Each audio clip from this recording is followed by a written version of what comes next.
23rd of January, that was an interesting one. Who was that saw Neo mating with Vamos? Lila had 2 cubs and Vamos has had 2 cubs.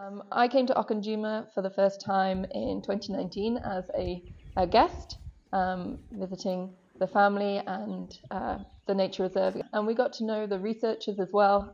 As I'm a biologist, I was very interested in what they were doing and got to know them a little bit. I even helped with the camera traps of the brown hyenas, putting them out and bringing them in. So slightly a special guest that doesn't usually get offered. So my job at that time was actually working in South America in a wetland called Pantanal in Brazil. Encontro das Águas State Park in Brazil, these river systems. And this is where we travelled to see the jaguars and also giant river otters. And so I started IDing the families and the individual giant otters. And I was the onboard researcher on a floating hotel. And the tourism there was geared towards jaguars, seeing jaguars, photographing jaguars, as well as the other Pantanal wildlife.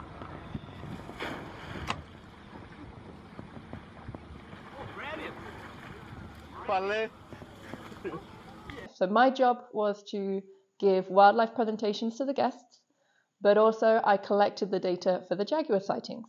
And I managed that data. I presented it in maps, showed it to the guests, the guide, so we knew who the jaguar was, who they were related to, how old they were, mating events, their home range, and things like that. So that relates very much to what I do now for AfriCat.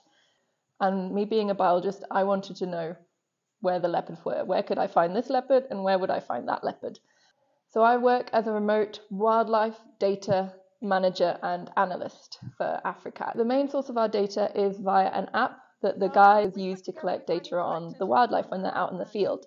And through that, they can fill in a form asking specific questions about the specific animals, and then it gets uploaded to a database. And I manage the database.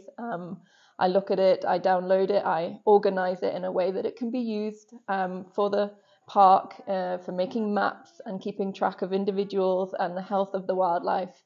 Also finding interesting bits of information that we can share with the guides, the guests, and again to help with the management of the park. We also have camera traps that we set up to catch particularly the leopards, but also some other species that we're monitoring on the reserve to know where the different leopards live, so we can compare females if there's overlap between females or females and males. Also keep track of mating events and who's the likely father of the different offspring that occur, and seeing the movements and changes in home ranges of the leopards throughout years and year on year.